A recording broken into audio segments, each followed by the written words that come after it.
The Blackmagic design pocket cinema camera is much loved by independent filmmakers for its ability to achieve high quality, film-like looks without the huge price tag of professional cinema cameras. For a mere $1,300 or about £1,200, you can pick up a camera that shoots natively in ProRes 422 or Blackmagic RAW format, all with a flat color profile that allows you to artistically color grade your project. The thing is, I'm not an artistic, independent filmmaker. I shoot tech geekery videos for YouTube, so why did I choose this BMPCC 4K as my main YouTube camera? Let me explain why, and I'd like to show you some of the things that I've bought to rig this camera up so that it works for me. My YouTube channel is still finding its feet really. I've shot with a Sony camcorder, a Sony Alpha 77 Mark II, the original Blackmagic design pocket cinema camera, and a Panasonic G9. And then when I'm using the work studio, we have a Panasonic Pro camcorder.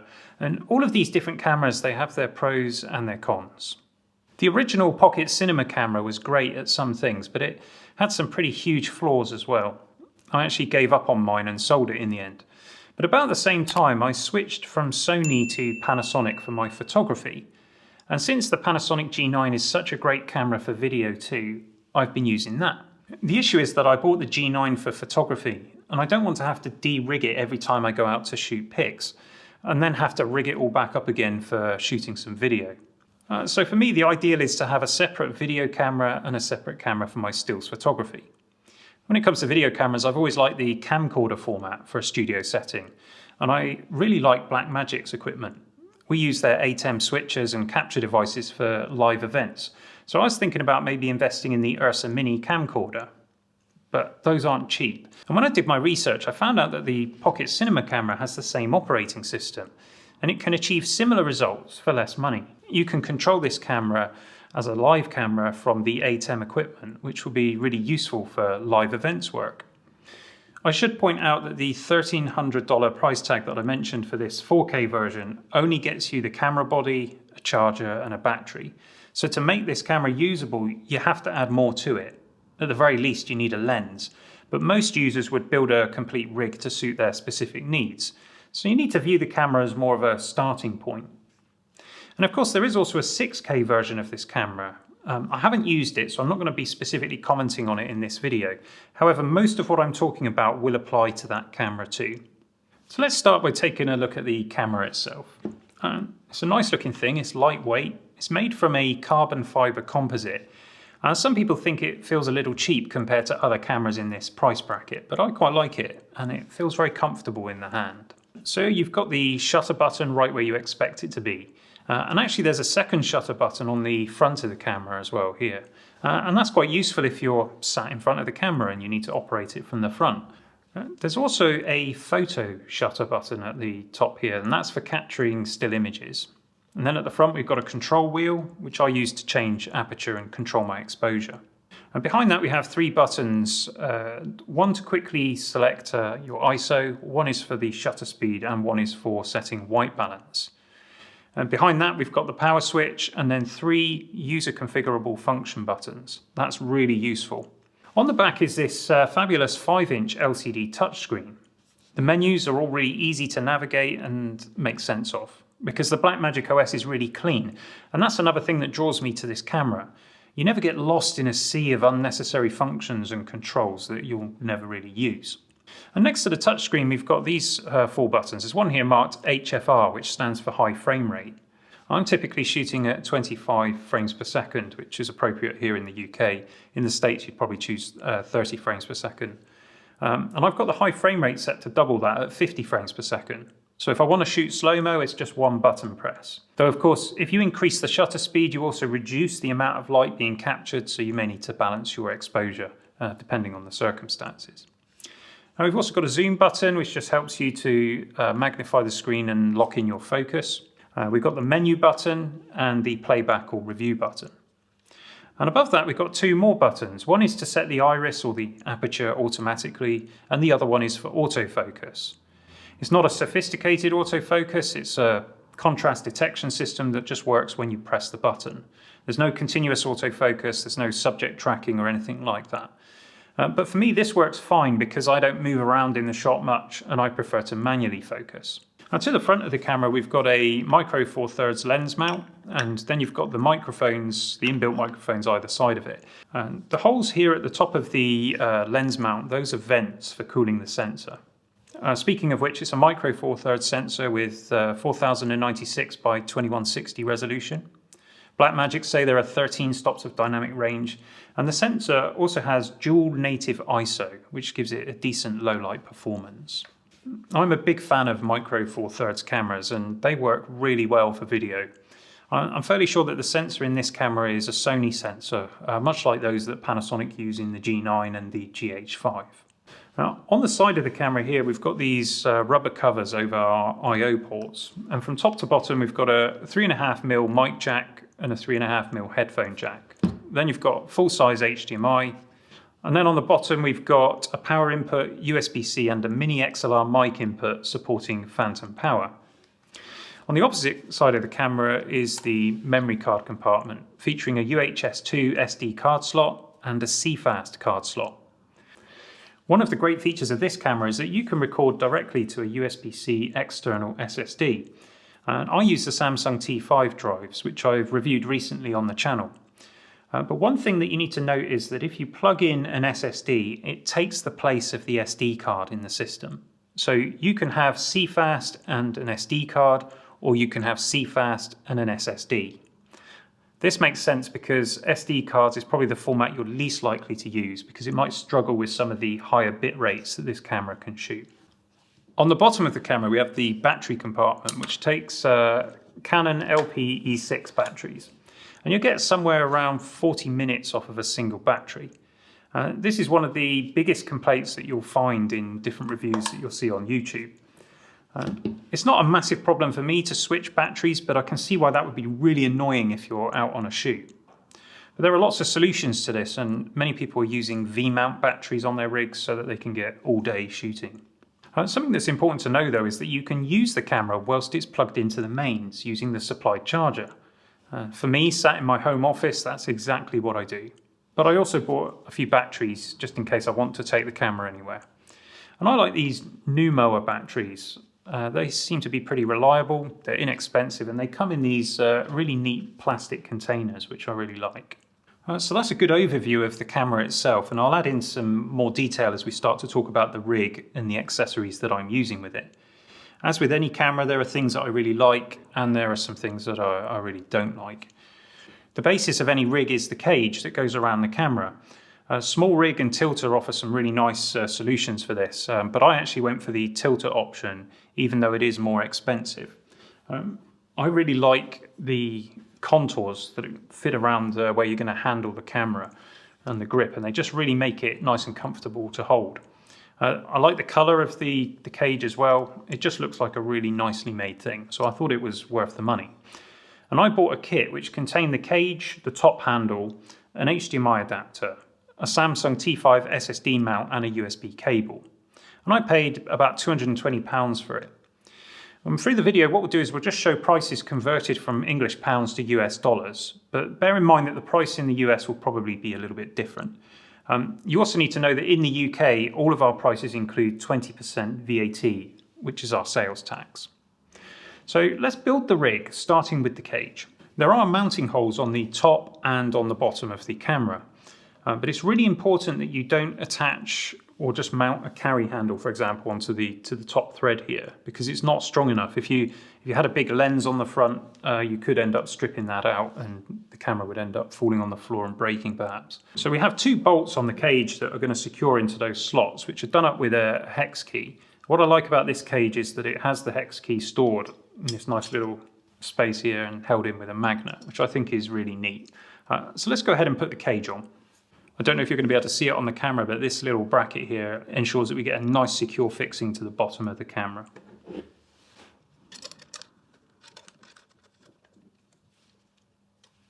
And this is what I love about well-engineered products. You know, you get these cheap alternatives sometimes and they just lack the precision in the engineering and things don't fit properly. But this is really nicely made. As you can see, the top screw now lines up perfectly with the camera. You just tighten that down. Don't need to be ridiculously tight, just so the camera's not moving around. There we go. Now once we've got the cage on, you can see what a neat fit it is for the camera, especially these contours over on the side. See how, you know, that's nice and comfortable for my finger to rest, so I can still use it in a handheld format, but we've got all of these different mounting points all around the cage to add all of our accessories and keep them nice and secure. Now next we're going to attach the HDMI adapter. So this is an L-shaped adapter that plugs into the HDMI port on the side of the camera and provides you with another HDMI port that's easier to access. And you do really need this because once the cage is on, these covers, which don't seem to be removable, the plastic covers, they do just get in the way. And it's incredibly difficult to unplug and replug cables. In fact, I really struggle with the power lead, which has got this kind of almost like a bayonet connector, but it locks in. And in order to remove the power cable, you need to be able to get hold of it to sort of slide it forwards. And you can't do it, of course, once it's in the cage, it's just not possible.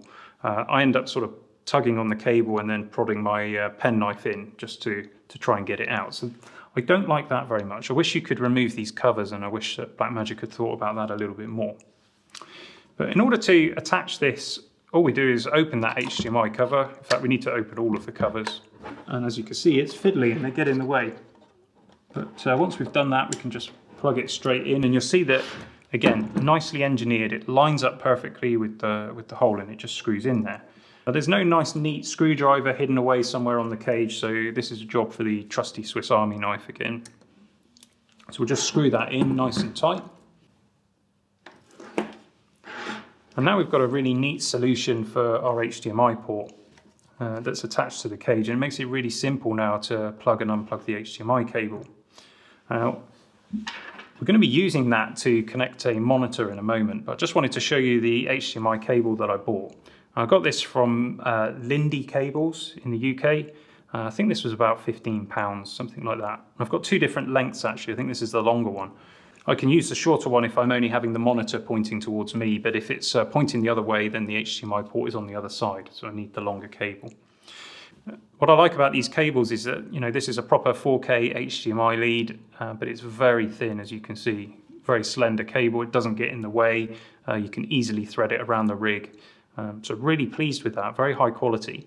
And something else that you'll notice is when you plug it into this particular socket here, it's a very tight connection. It takes a lot of energy to pull that out of that socket, so it's not going to fall out accidentally, which I quite like. Next we've got this USB-C cable, and again this comes with the kit. And you've got these sort of L-shaped USB-C plugs. So one of them plugs into the cage onto the side of the camera, and the other one connects to the specific cage for the Samsung T5 SSD, which I'll show you in just a moment. But first of all, let's connect this end to the camera. Now once again, we've got a nice fiddly job to do in getting the rubber covers out of the way. But once it's in, we can just screw it then into the cage. Now I guess that if you're going to use your camera outdoors and you've got all of these covers open, then you know, you're prone to damage from weather, you know, moisture getting into the thing. So it's probably not a particularly great design. Something you need to bear in mind is that you'd have to have a cover for your camera. Okay, so that's done up nice and tight. So we've got a USB-C cable that's exactly the right length. And it actually connects to this this device here. That's, you can see we can just there we go, slide our drive into it. Now the actual mounting bracket is just this bit on the top of the sun hood. I'll come back to the sun hood in a minute. The bracket itself can be mounted to various different points on the cage, but I didn't like it in any of those positions. So that's why I bought the sun hood, because it will also mount nice and securely to that.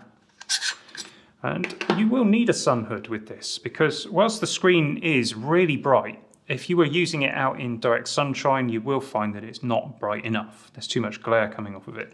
So having the sun hood is a good idea. I think this cost about £39 just for the sun hood, and it is really just a metal bracket with a bit of plastic attached to it. So that's quite a lot of money for what it is. But it does fit neatly onto the cage here. Just hooks onto the back, sits over the top of the screen, and we just screw it in with this thumb screw here. So I'm not massively likely to take my camera outdoors. I'm going to mostly be using it in the studio, but this is such a neat mounting solution for the SSD, and it's so much better than the alternative, which is sort of having it stuck out here on the shoulder or on the front of the cage, that I thought it was worth getting, and you know, it's a useful thing to have with the sun hood. So once that's on, we can then connect the other end of the USB-C cable to this bracket. And you can see it's got a screw, and it screws into the end of the bracket here. So let's do that now. Just turn it round because I can't see what I'm doing otherwise. Okay, and once that cable is then securely fastened to the cage on the top, the SSD drive, you just need to slide it in the right way, and it will just, there we go. It's connected straight up to the cable, and it's held in place nice and securely. It's not coming out of there. That's a really nice solution. I deliberately went for the red Samsung T5 drive because I think it just looks really nice. This is a 1 terabyte version, and I think I paid something like £160 for that drive. They are well worth it. Great things, those T5 drives. Now there are a couple of different cages available, so you don't have to go with the Samsung T5. I can't remember what the other one is, but there are different sizes for specific external SSDs. The top handle comes as part of this kit, and it slides into the central cold shoe on the cage. The cage has 3 cold shoes available. We've got this one in the center, there's one over on the side here, and then there's a small one on this side, which is not very secure. I'd be cautious about putting anything on that. The top handle is really nice. It keeps with the aesthetic. Now you'll notice on mine I've got some extra adapters and these ball joints, which I'll come back to in a moment. But the handle itself just slides in the front here, and then we just screw it down. And it's got a connector at the front to put a rod through, so you could put in a rod and mount more things off of the handle. And it also provides 2 cold shoes on the top, and the one at the front has this neat sort of locking mechanism as well, which just gives you a little bit of added security. So let's just screw this one down. Now because the handle is connected to the cage, it's nice and secure, and it's perfectly safe to lift the camera with that handle. So that provides an excellent way of holding the camera if you're shooting outdoors. So on the top mount, I've got my adapters, and I've got 2 of these small rig ball joints, which are really useful for mounting things and being able to just sort of put them in any position you like. And the first one of these at the front here is used for my little monitor. Since the touchscreen on the back of the camera is not articulated, you do need a separate monitor if, like me, you need to operate the camera and present the video at the same time. I chose the Andy Cine A6 Lite, and you can find these on Amazon for about £139. They make 2 versions. They're both the same price and they have similar features. And this is the smaller of the 2. We've got a larger version on our studio camcorder here. The smaller version is a better fit for this camera though, and unlike the bigger screen, it comes with this lovely carrying case.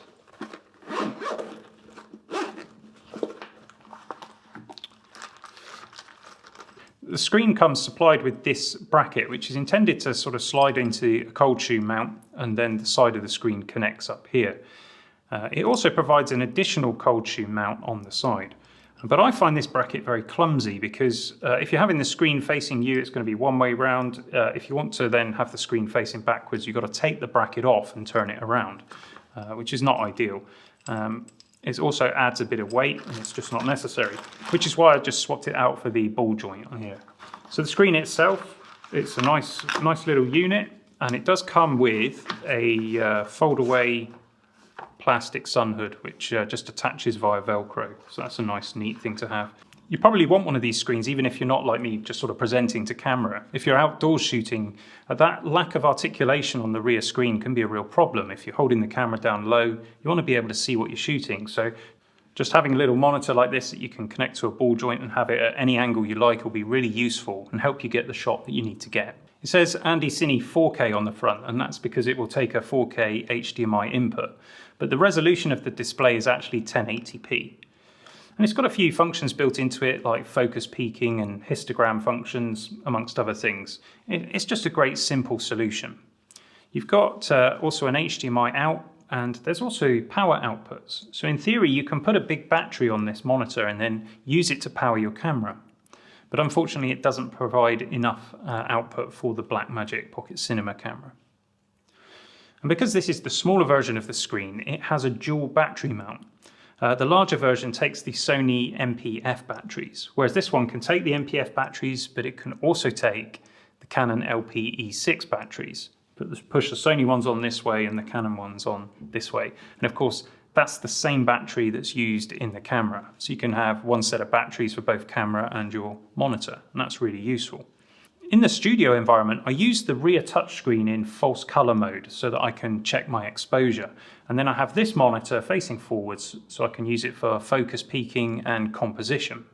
So let's attach it to the ball joint on the handle here so that you can see how it works.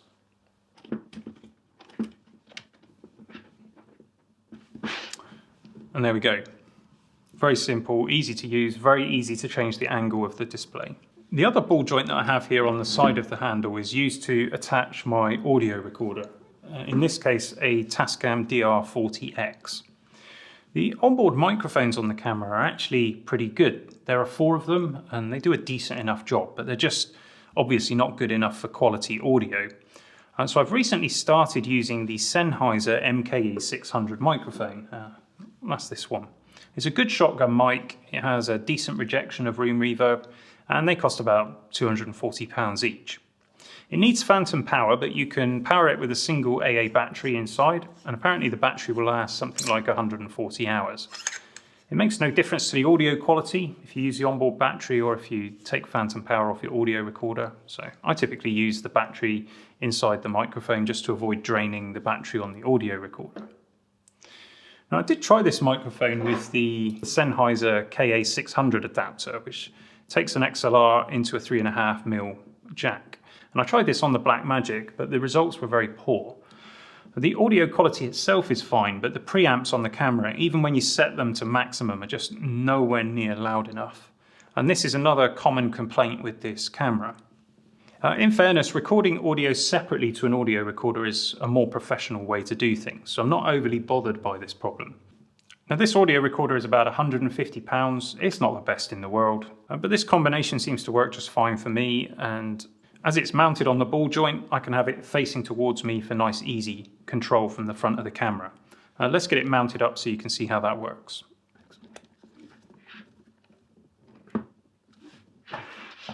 So there you can see how I've got everything that I need right in front of me. I can see what's on the display and I can easily start and stop my recordings at the same time as pressing that front shutter button. Now I've started putting the microphone on a microphone stand and having it just above my head. We do the same thing here in the studio. But I've also got a shock mount that fits to the cage. So if I am out and about, I can just pop this one in here. There we go, and I've got a space to mount the microphone directly to the camera. Next, we need a lens.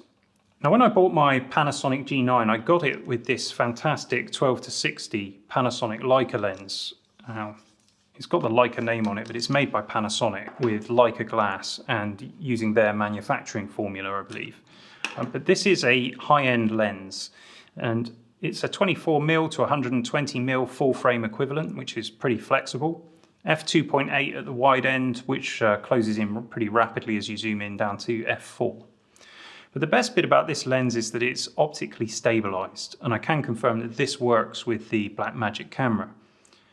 I did take it out just to test it, and I got some handheld footage, and I found that with a combination of good camera technique and some stabilization in Final Cut Pro, you get a pretty smooth result with this lens. However, I would say if you're going to do any kind of shooting with a lot of movement, you're probably going to need to invest in a gimbal. So let's pop the lens onto the mount.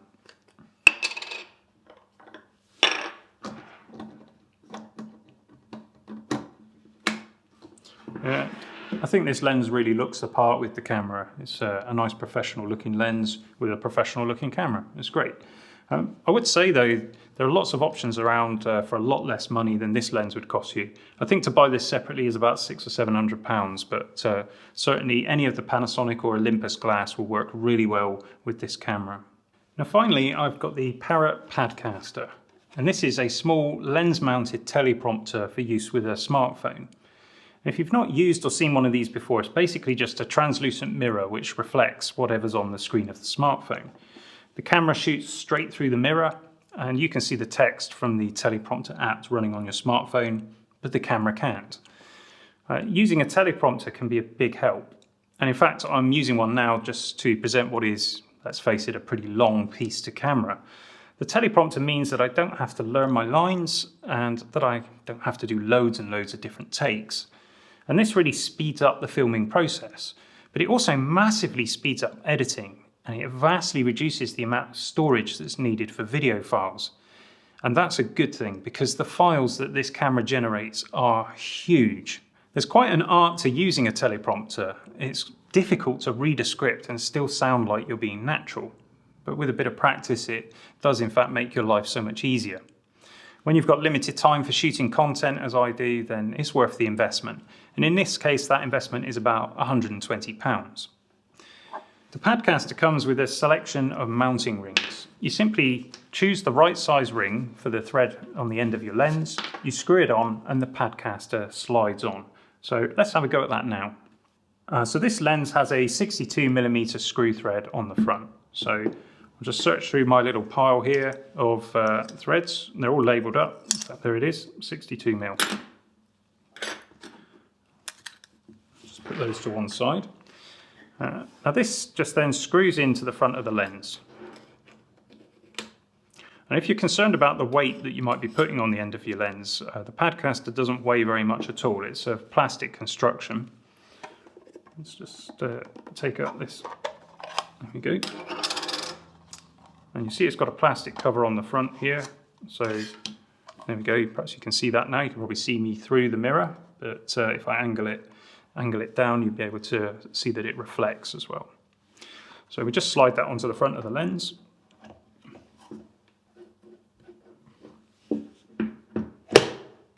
Okay, sort of clips on quite neatly. Makes the camera look really cool, I think, as well, with that on the front of it. Your smartphone fits in via this sort of plastic clamp at the bottom that's on springs. Now this doesn't feel very secure at all, I've got to say. But you know, it works. You put your smartphone in, it just clamps it there, and you can see what's on the smartphone screen. The other thing you may have noticed there is that it's really a two-handed job to get your phone in, but once you've done it, you're there. And there's a companion app for the phone, which is really simple to use, and they provide a remote control as well, which connects via Bluetooth. So it's as simple as typing up a script, save it as a text file, upload it to Dropbox, and then it will be available for use on the phone. And that's the whole of my rig. It sits on top of a tripod, and it's easy to operate from the front or from the back. It's as simple as just sort of moving these things around. I can move the audio recorder to face backwards, I can move the screen to face backwards. So I can operate the camera from the back or from the front with very minimal fuss. And whilst it is a bit fiddly getting the rig set up, of course once it is set up you don't have to undo anything or change anything. I find that the image quality that comes off this camera is absolutely superb, and the workflow with ProRes format and Final Cut is great. And I should say that with the price of the camera, you do get a full license to DaVinci Studio, and that's worth £300 on its own. I am going to try DaVinci Studio and get more familiar with it. It's on my list of things to do, but for the moment I'm just loving the speed with which I can get videos done to a decent standard. And I've only used this setup for a couple of videos so far, and I'm still tweaking the lighting and the color grading. But overall, I'm really happy. I think I've made the right decision. And I will do a follow-up video when I've used it a bit more and I can give you a bit more information if you're interested.